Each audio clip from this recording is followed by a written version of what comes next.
নম্বর এই যে দেখতে পাচ্ছ ডিএম অফিসে নতুন কর্মী নিয়োগ। এটা এই যে ডিএম অফিসে নতুন কর্মী নিয়োগ হবে 2024-এর মাধ্যমে। এখান থেকে কী বলছে,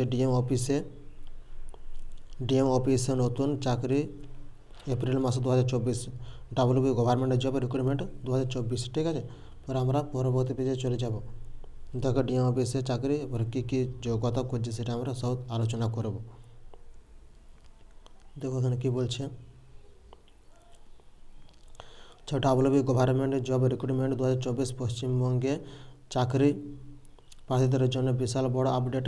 ডিএম অফিসের তরফে নতুন করে ডাটা ম্যানেজার পদে কর্মী নিয়োগের বিজ্ঞপ্তি প্রকাশিত করেছে। এখানে চাকরি প্রার্থীরা কীভাবে আবেদন করবেন, শিক্ষাগত যোগ্যতা কী লাগবে, আবেদন ফি কত রয়েছে, বিস্তারিত নিচে আজকের এই প্রতিবেদনে স্টেপ বাই স্টেপ আলোচনা করা হয়েছে। ডাব্লিউবি গভর্নমেন্ট জব রিক্রুটমেন্ট 2024, এটা তোমরা পড়ে না একটু, তারপর আমি পরবর্তী পেজে চলে যাব।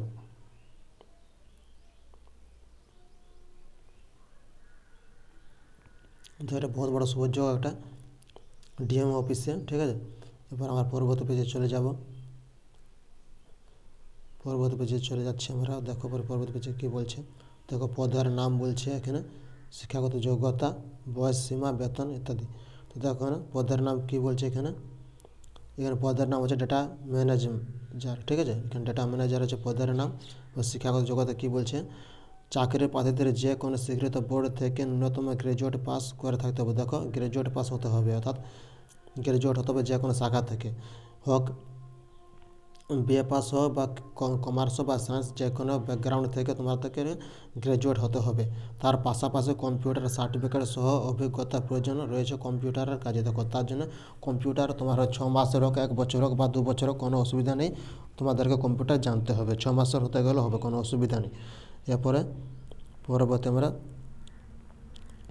বয়স সীমাটা দেখে নেব। দেখো চাকরি প্রার্থীদের বয়স 18 থেকে 37 বছরের মধ্যে হতে হবে, তাহলে ডিএম অফিসে ডাটা ম্যানেজার পদে আবেদন করতে পারবেন। দেখো 18 থেকে 37 বছরের মধ্যে হতে হবে, তাহলে তোমরা ডিএম অফিসে ম্যানেজার পদে আবেদন করতে পারবে। এবারে দুটো পড়ে নাও, তারপর বাকিটা আমি এখানে বেতনের সীমাটা কত সেটা আলোচনা করব।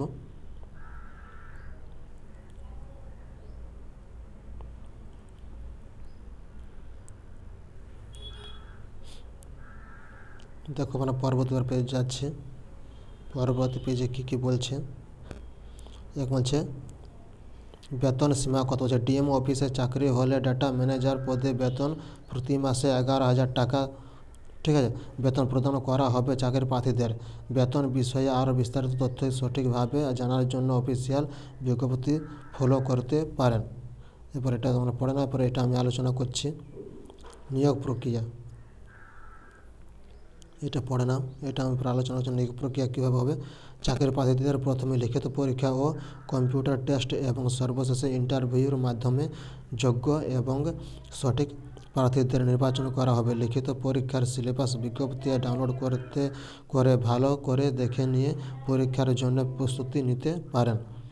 তো এখানে কী বলছে, প্রথমে একটা লিখিত পরীক্ষা হবে, তারপরে কম্পিউটার টেস্ট হবে, তারপরে ইন্টারভিউ হবে। 3টি পরীক্ষা হবে, প্রথমে একটা লিখিত পরীক্ষা হবে, তারপরে কম্পিউটার টেস্ট হবে। ঠিক আছে, যেহেতু এটা তোমার ম্যানেজারের পদ, তার জন্য কম্পিউটার লাগবে, তারপরে ইন্টারভিউ হবে। তারপর আমার পরবর্তী পেজে যাব। এটা তোমার ভালো করে পড়ে নাও, ভালো করে পড়ে নাও, আমি সময় দিচ্ছি তোমাদেরকে।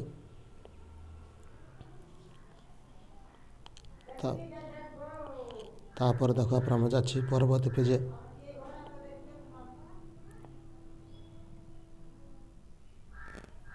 দেখো পরবর্তী পেজে যাচ্ছি আমরা। পরবর্তী পেজে কী বলছে, আবেদন পদ্ধতি। ঠিক আছে, যে আবেদন পদ্ধতি এখানে কী বলছে, দেখো যে চাকরি প্রার্থীদের আবেদন করতে হবে সম্পূর্ণ অনলাইনের মাধ্যমে। সর্বপ্রথম চাকরিদের পরীক্ষার্থীদের অফিসিয়াল ওয়েবসাইটে গিয়ে রেজিস্ট্রেশনের কাজ সম্পন্ন করতে হবে। তারপর সঠিকভাবে আবেদন ফর্মটি ফিল আপ করে যা ডকুমেন্ট চেয়েছে স্ক্যান করে আপলোড করতে হবে সাইজ মতো। ঠিক আছে, সর্বশেষে আবেদন ফর্মটি যাচাই করে সাবমিট বাটনে ক্লিক করতে হবে। এটা তোমরা ভালো করে পড়ে নাও, তারপর পরবর্তী পেজে আমরা যাব। একটু ভালো করে পড়ে নাও, এটা আবেদন পদ্ধতিটা ভালো করে পড়ে নাও।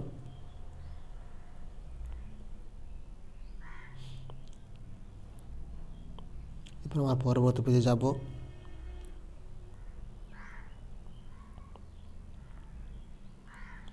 তো পরবর্তী পেজে আবেদনের শেষ তারিখটা এখানে দিয়েছে।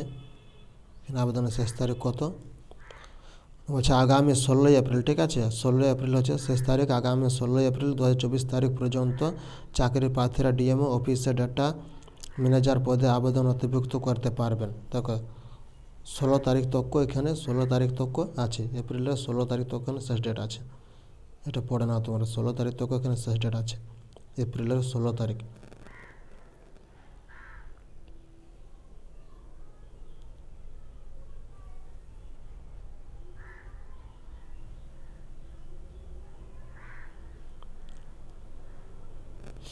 বন্ধুরা যদি ভিডিও ভালো লাগে থাকে তাহলে লাইক সাবস্ক্রাইব এবং শেয়ার করতে ভুলো না। পরবর্তী ভিডিও নিয়ে আবার হাজির হব জলদির মধ্যে।